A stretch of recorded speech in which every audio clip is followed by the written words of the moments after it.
So the other day I made an announcement that Nick Cannon was expecting his 8th child with model Bree Tiesi. On the show yesterday, he talked about the conflict that he had as far as the announcement, seeing that he had just recently lost his son, Zen, back in December.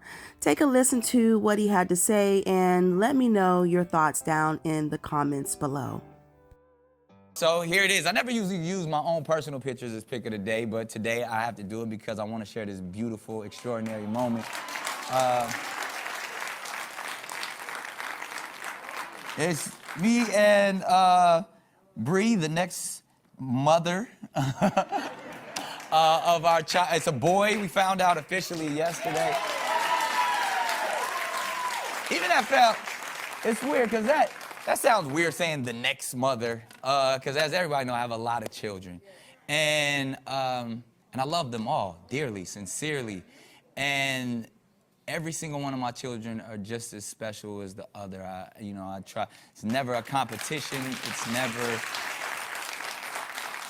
I mean, parents know what I mean when I talk about just the love that you have for a child, whether it's a child that's here, whether it's a child that's no longer here, whether it's a child that's grown, whether it's a child that's about to be here.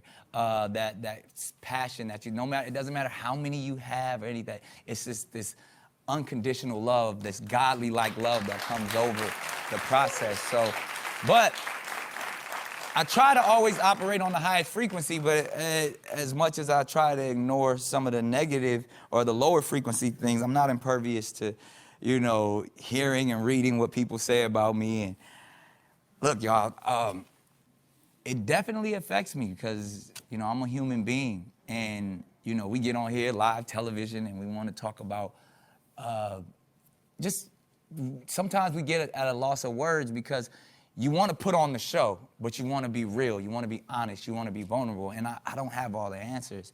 And it's hard sometimes because, I hear people say, they think I'm crazy or that something's wrong with me, or even more so when they say like I'm careless or irresponsible and selfish. And so, as you guys know, I'm very open with it. I've been seeking and dealing with therapy, you know what I mean, just to build myself up for a long time. And I got a chance to, be with one of my therapists who's been here for me before in so many occasions, Dr. Laura Berman. And she gave me a book over the weekend that really touched me. It's called Dying to Be Me by Anita Morjani.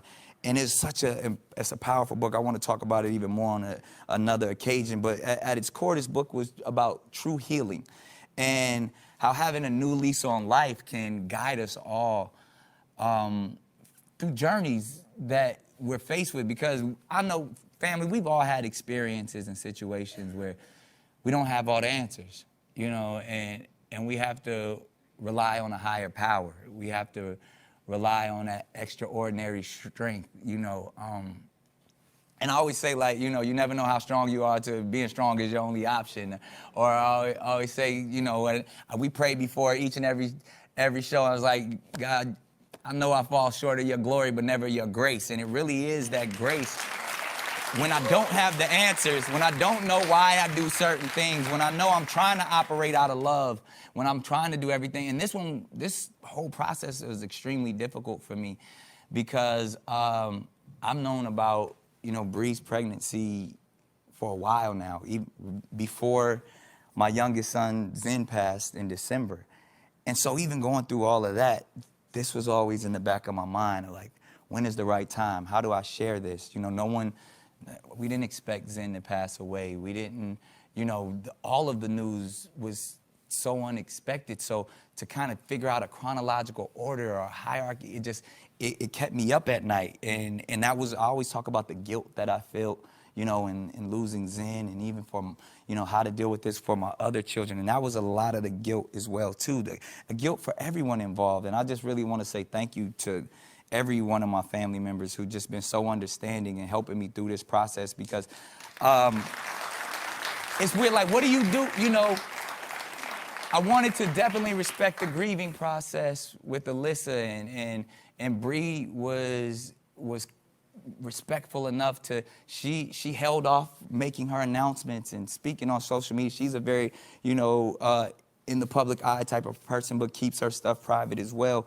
And it was just one of those things, like, I didn't know what to do. I didn't know to say it when I was dealing with Zen, or to hold off. And even right now that it came out yesterday, that wasn't planned to talk about it. We wanted to, you know, hold on as long as we can, but it happened. We here, and I'm with my family. I get to discuss it. I get to be open. And that's the beauty of having platforms like this. Or, you know, I was even on the plane yesterday, and somebody said, man, I love your show. And I thought he was talking about Masked Singer or Wildin' Out, because, you know, people love those shows. And he's like, no, I love your show, your daytime show, because you're so open and you're so honest and you're so vulnerable. And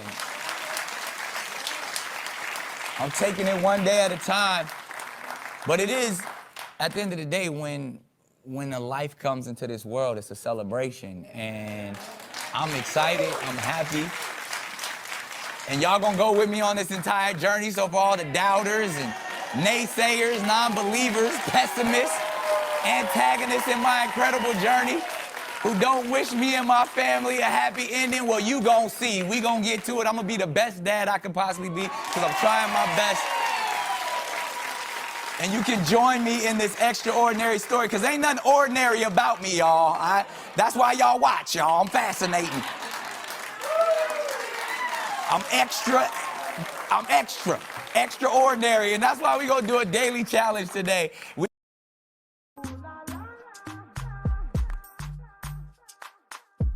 la, la, la,